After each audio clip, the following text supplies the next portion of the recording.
मित्रों, आज हम एक बड़े महत्वपूर्ण विषय पर ये वीडियो बनाने के लिए इकट्ठे हुए हैं। आप जानते हैं, भारत का संविधान 26 नवंबर 1949 को अडॉप्ट किया गया था। नवंबर से कोई 4 महीने पहले, जुलाई के आसपास, बाबा साहब का फाइनल संविधान तैयार हो गया था। तो उन्होंने संविधान सभा के अध्यक्ष डॉक्टर राजेंद्र प्रसाद जी को कहा, मेरा संविधान तैयार है, अब आप बता दीजिए मुझे आगे क्या करना है। उन्होंने कहा ठीक है, आप एक मोशन दीजिए, उसके साथ संविधान की कॉपी लगाइए। तो बाबा साहब ने फाइनल ड्राफ्ट संविधान का उसके साथ लगाई अपनी ड्राफ्टिंग कमेटी की रिपोर्ट, उसी संविधान की कॉपी के साथ। और वो रिपोर्ट और वो संविधान की फाइनल ड्राफ्ट की कॉपी संविधान सभा को दे दी, संविधान सभा के पास चली गई। ये जो रिपोर्ट थी ड्राफ्टिंग कमेटी की, उस रिपोर्ट, वो डिटेल रिपोर्ट थी 15 पेज की। उसमें सारा लिखा हुआ था कि हमने इसमें क्या क्या प्रावधान जोड़े हैं, क्या क्या निकाले हैं, क्या क्या घटाए हैं, क्यों जोड़े हैं, क्यों इनको ये अहमियत दी गई है, क्यों इनको हटाया गया है। तो वो सारा विश्लेषण, सारा नैरेटिव जो है वो बाबा साहब की रिपोर्ट में दिया हुआ था। मैं ये भी बता दूं कि बाबा साहब ने जो रिपोर्ट लगाई संविधान के साथ, ये रिपोर्ट की कॉपी पिछले 75 साल से भारत सरकार की तिजोरी में बंद रही है। तिजोरी से मेरा अर्थ है नेशनल आर्काइव्स, राष्ट्रीय अभिलेखागार। ये अंबेडकर साहब की रिपोर्ट किसी ने नहीं देखी। 40 साल भारत की संसद में मैंने भी काम किया है, भारत का संविधान शाखा में। मैंने भी कभी नहीं देखी, ना पढ़ी। और मैं दावे के साथ कह सकता हूं कि ये अंबेडकर साहब की रिपोर्ट ना तो किसी सरकार ने पढ़ी, ना संसद ने पढ़ी या देखी, ना शायद सुप्रीम कोर्ट ने पढ़ी, ना किसी पॉलिटिकल पार्टी ने पढ़ी। ये किसी को मालूम ही नहीं है, क्योंकि वो रिपोर्ट 75 साल वहां बंद रही बक्से में। मैं 4 साल जब बाबा साहब के साथ ये किताब लिखने के चक्कर में, मैंने जब बार बार चक्कर लगाए नेशनल आर्काइव्स के, तो मेरे 4 साल की कोशिशों के बाद मुझे इस रिपोर्ट की एक कॉपी मिल गई, जो मैं आज आपके साथ शेयर करना चाह रहा हूं। तो मैं आपको बता रहा था कि फाइनल ड्राफ्ट संविधान के साथ में बाबा साहब ने ये रिपोर्ट की प्रति भी लगाई, जो कोई 14 या 15 पेज में है। रिपोर्ट ओरिजिनल अंग्रेजी में है, मैंने आपकी सुविधा के लिए इसका ट्रांसलेशन करा लिया है। ये रिपोर्ट संविधान सभा में रखने से पहले बाबा साहब ने अपनी ड्राफ्टिंग कमेटी की एक मीटिंग बुलाई थी। उसमें उनके 7 मेंबर तो थे ही, उनके समेत 2 मेंबर सरकार की तरफ से बुलाए थे, जो उस समय के सबसे कद्दावर नेता थे। एक का नाम था पंडित जवाहरलाल नेहरू, जो प्रधानमंत्री थे, और दूसरे नेता का नाम था सरदार पटेल। इन दोनों नेताओं को ये पूरी रिपोर्ट और पूरा ड्राफ्ट, फाइनल ड्राफ्ट संविधान का ये दिखाया गया था, पढ़ाया गया था, उनकी अप्रूवल ली गई थी। उसके बाद संविधान सभा में रखी गई थी। और ये मैं मीटिंग की आपको तारीख भी बता सकता हूँ कि ये मीटिंग हुई थी 25 जुलाई 1949, 3 बजे सरदार पटेल के घर। ये संसद भवन में मीटिंग नहीं हुई थी। मेरे पास पूरे प्रमाण हैं, जो मैंने राष्ट्रीय अभिलेखागार से निकाले हैं। वहां मीटिंग में ये इस रिपोर्ट पर और इस संविधान पर फाइनल टप्पा लगा। उसके बाद ये संविधान उसमें संविधान सभा में रखी गई थी। खैर, कुल मिला के मैं कहना ये चाह रहा हूं कि ये जो रिपोर्ट है बाबा साहब की, ये बड़ा दुर्लभ डॉक्यूमेंट है, ये रेयर डॉक्यूमेंट है। और जब ये रिपोर्ट मुझे मिल गई, तो मैंने कहा मैं इसके कुछ अंश मीडिया के साथ शेयर कर देता हूं, ताकि वो देश को बताएं कि ये रिपोर्ट में लिखा क्या था। मैंने अपने कुछ मीडिया के मित्रों को इस रिपोर्ट के कुछ अंश दिए कि आप इसको छापिए। वो मेरे मित्र थे, 4-5 पत्रकार। मैं हैरान रह गया जब 3-4 दिन बीतने के बाद भी उन्होंने एक शब्द भी नहीं छापा। तो मैंने उनसे पूछा कि मैंने आपको अम्बेडकर साहब की वो रिपोर्ट दी थी जो किसी ने नहीं देखी आज तक दुनिया में, और आपने उसको छापा नहीं।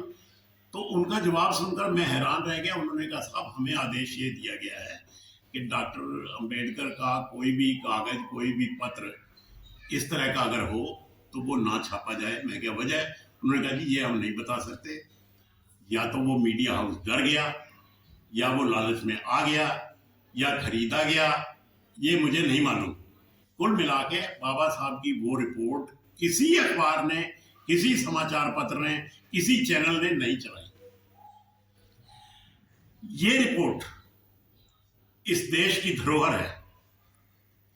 ये रिपोर्ट इस देश की वसीयत है और इस धरोहर को, इस वसीयत को रोकने का मुझे औचित्य समझ में नहीं आ रहा। तो मैंने अपनी रिसर्च की कि इसमें कौन सी ऑब्जेक्शनेबल चीज है जो मीडिया इतना डर रहा है। तो मैंने पाया उसमें कि उस रिपोर्ट में 10-12 लाइन का एक पैरा था जो दिल्ली के ऊपर था। उसमें लिखा था कि so far as Delhi is concerned, यहां से वो बाबा साहब ने लिखा हुआ था। दिल्ली के ऊपर जो पैरा था उसमें बाबा साहब ने 2 लाइनें लिखी थी, 2-4 लाइनें लिखी थी। 2 बिंदु विशेष हाईलाइट किए थे। उन्होंने कहा नंबर 1, दिल्ली क्योंकि भारत की राजधानी है तो इसका प्रशासन चलाएंगे भारत के राष्ट्रपति एक उपराज्यपाल की सहायता से। तो सबसे बात एक क्लियर हो गई कि जो सर्वे सर्वा है दिल्ली में वो भारत के राष्ट्रपति है। एक लाइन और लिखी हुई थी कि जो कानून है इस राजधानी के, वो सारे कानून भारत की संसद बनाएगी, ना कि कोई अन्य विधायिका। जिसका मतलब है कि सारे कानून केवल पार्लियामेंट में बनेंगे और दिल्ली या किसी अन्य एजेंसी का उसमें कोई रोल नहीं होगा। एक बात और लिखी हुई थी कि ये कानून उसी प्रकार से दिल्ली भारत की संसद बनाएगी जो प्रोसीजर अमेरिका में है, जो प्रोसीजर ऑस्ट्रेलिया में है, जो प्रोसीजर कनाडा में है। ऑस्ट्रेलिया में क्या है कि अपना यूएसए में क्या है, अमेरिका में, अमेरिका की राजधानी है वॉशिंगटन। वॉशिंगटन डीसी पूरी तरह से अमेरिकन पार्लियामेंट, जिसका नाम कांग्रेस कहते हैं, उसके कंट्रोल में है, सारे कानून वो बनाती है।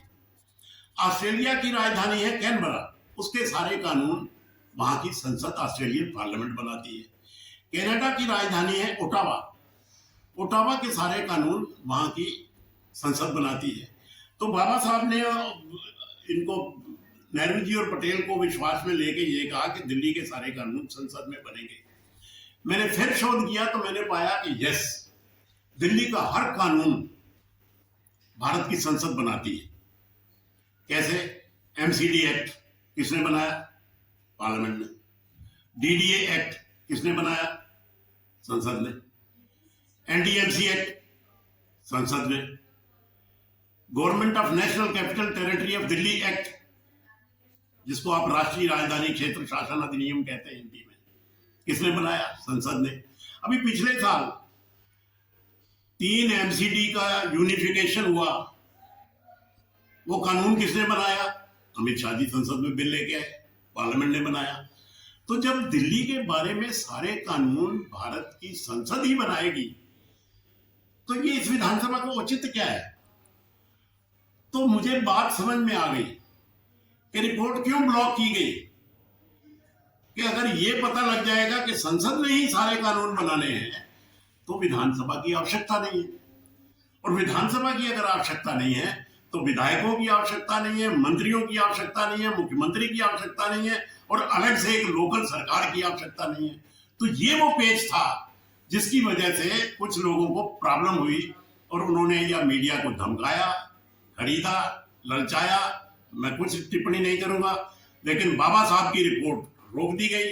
वो जो वसीयत है उनकी, जो विरासत है, जो उनकी धरोहर है, उसको छपने नहीं दिया गया। अब मैंने बड़ा सोच के ये हल निकाला कि इसका एक तरीका है कि ये रिपोर्ट देश तक पहुंचे कैसे। मैंने इस रिपोर्ट को पिछले 5-7 दिन लग के हिंदी में ट्रांसलेट कर दिया, अनुवाद कर दिया आपकी आसानी के लिए। मैं ये दोनों रिपोर्टें मीडिया में ओपन डाल रहा हूं। आप इस रिपोर्टों को पढ़िए, खुद पढ़िए, पूरे परिवार के साथ शेयर करिए, पूरे दोस्तों के साथ शेयर करिए, इसकी आंधी चला दीजिए रिपोर्ट।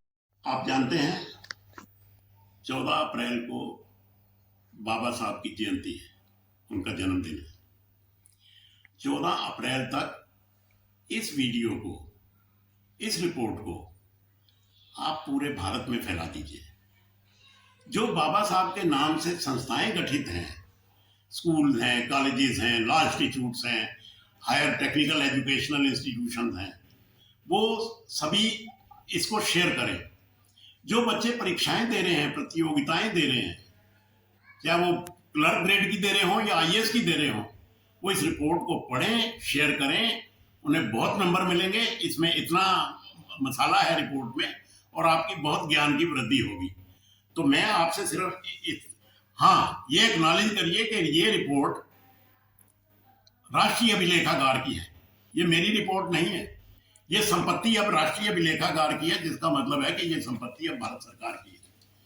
उन्होंने मुझे कुछ शर्तों के साथ दी हैं, मैं उन शर्तों का पालन कर रहा हूं, और मैं उनका बड़ा मशकूर हूं कि उन्होंने ये रिपोर्ट मुझे उपलब्ध करा दी और मेरी 4 साल की मेहनत सफल हो गई।